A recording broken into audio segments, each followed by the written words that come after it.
जटिल समस्या हो या भाग्य बाधा, हो व्यापार, नौकरी, शादी की समस्या, करियर की चिंता हो या वैवाहिक जीवन में हो सुख का अभाव, पाइए अपनी समस्त ज्योतिषीय तथा वास्तु समस्याओं का सरल, चमत्कारी, प्रभावशाली समाधान।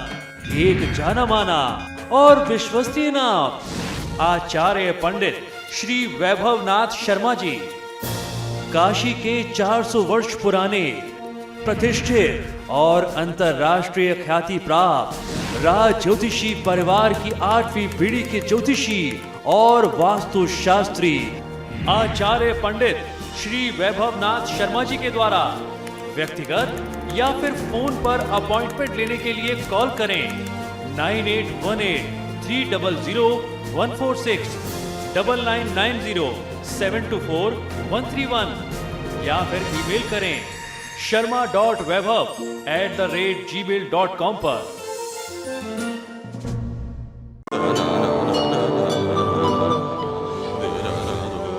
धर्म चक्र।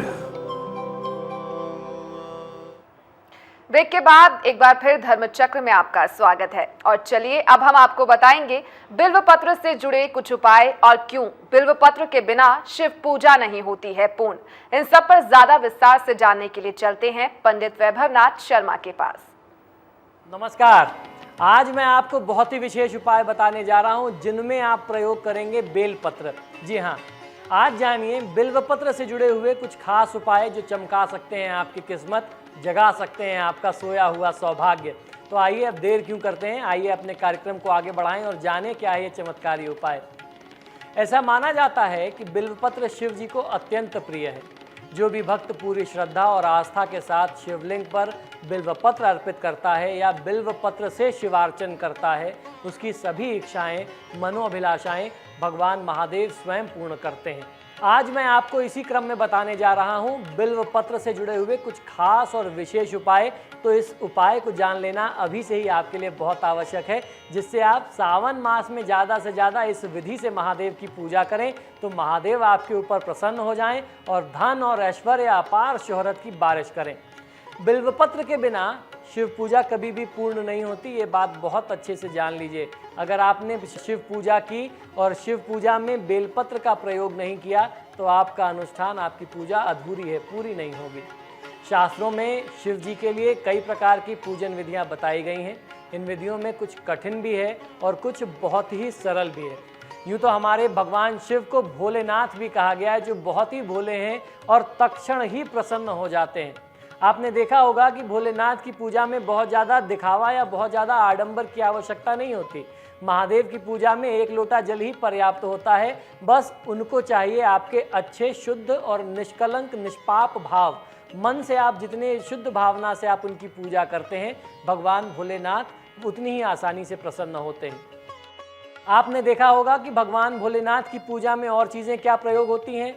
धतूरा, भांग और उसके साथ साथ आकड़े के पुष्प, आकड़े की पत्तियां, जिन्हें कोई नहीं पूछता। आप कहीं जा रहे हो, आप देखिए सड़क के किनारे जो है ढेर सारे आकड़े के पेड़ लगे होते हैं, उसमें पुष्प भी आ रहे होते हैं, धतूरा भी उनमें लग रहा होता है और वही चीज़ें महादेव को प्रिय हैं। अर्थात जिसको कोई नहीं पूछता वो चीज़ें महादेव को अर्पित कर दी जाती हैं और बहुत सरलता से, सहजता से वह इसे स्वीकार कर लेते हैं।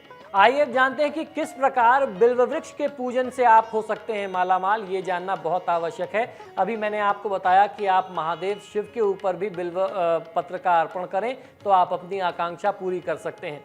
आज मैं आपको बताने जा रहा हूँ किस प्रकार बेल के वृक्ष की पूजा आपको करनी चाहिए। शिव पुराण में बताया गया है कि बिल्व वृक्ष महादेव का ही स्वयं स्वरूप है। यानी अगर बेल का पेड़ जो है, आप यूँ समझ लीजिए कि साक्षात महादेव खड़े हैं, उन्हें हमें प्रणाम करना चाहिए, उनकी पूजा करनी चाहिए। और बेल पत्र के पेड़ का या बेलपत्र का इतना महात्मा हमारे धर्मशास्त्रों में, आयुर्वेद के ग्रंथों में इसलिए भी इतना बताया गया है क्योंकि यह बहुत ज़्यादा स्वास्थ्यवर्धक है।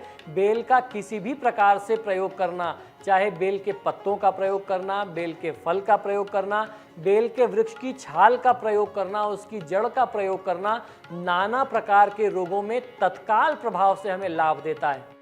तीनों लोकों में जितने भी पुण्य क्षेत्र हैं वे सभी तीर्थ बिल्व वृक्ष के मूल भाग में निवास करते हैं।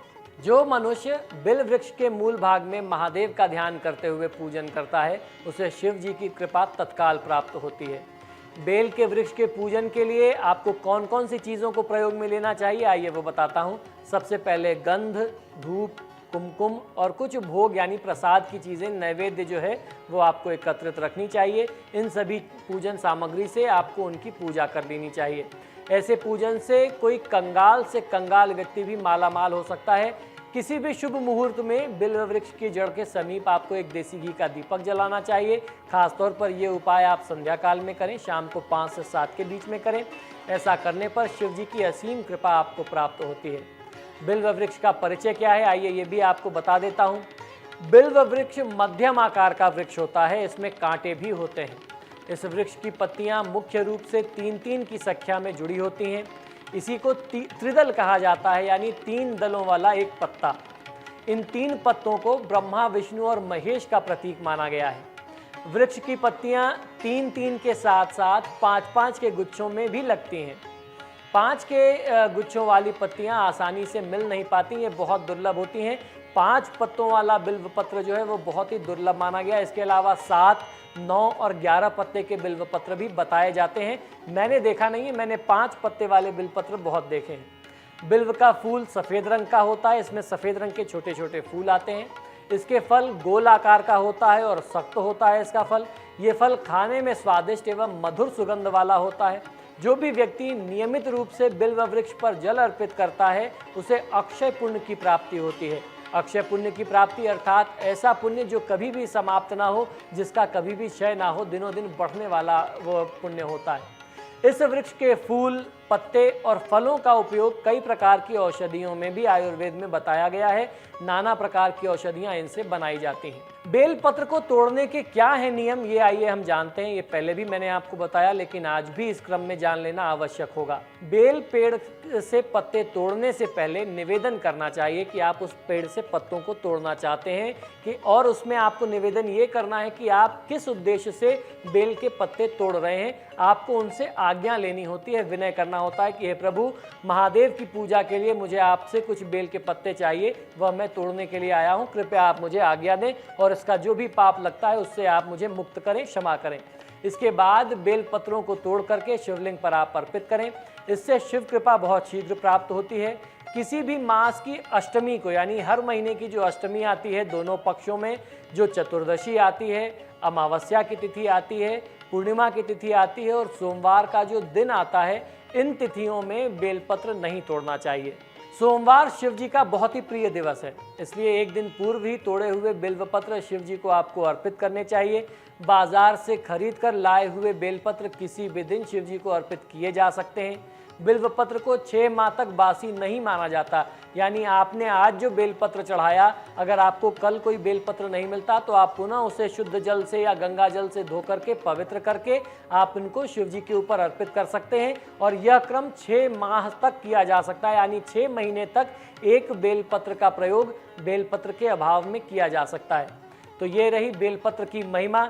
जिस प्रकार महादेव शिव की महिमा है, उसी प्रकार महादेव के प्रिय पत्र, प्रिय वृक्ष बेलपत्र की महिमा है। जिस तरीके से महादेव की पूजा होती है, ठीक उसी प्रकार से बेल के वृक्ष की भी पूजा की जा सकती है और यह आपको अक्षय पुण्य देने वाला होता है। मैंने आपको बताया कि शिव पुराण का यह संदर्भ है कि कोई भी व्यक्ति दरिद्र से दरिद्र व्यक्ति हो, कंगाल से कंगाल व्यक्ति हो, यदि इस विधि से बेल के वृक्ष की पूजा करता है तो वह भी धनी और संपन्न बन सकता है। तो इसी प्रार्थना के साथ कि महादेव आपका कल्याण करें, मुझे आज्ञा दीजिए। नमस्कार।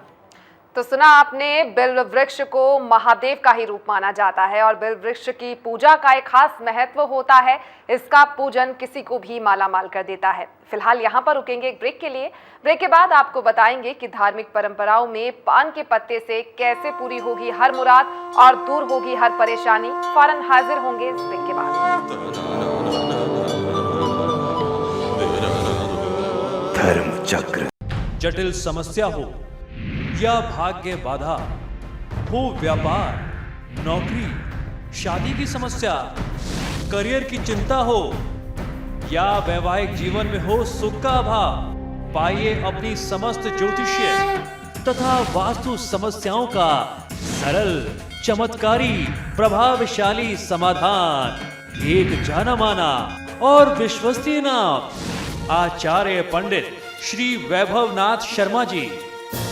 काशी के 400 वर्ष पुराने, प्रतिष्ठित और अंतरराष्ट्रीय ख्याति प्राप्त राज ज्योतिषी परिवार की 8वीं पीढ़ी के ज्योतिषी और वास्तुशास्त्री आचार्य पंडित श्री वैभवनाथ शर्मा जी के द्वारा व्यक्तिगत या फिर फोन पर अपॉइंटमेंट लेने के लिए कॉल करें 9818-300-146, 9990-724-131 या फिर ईमेल करें sharma.vaibhav@gmail.com पर।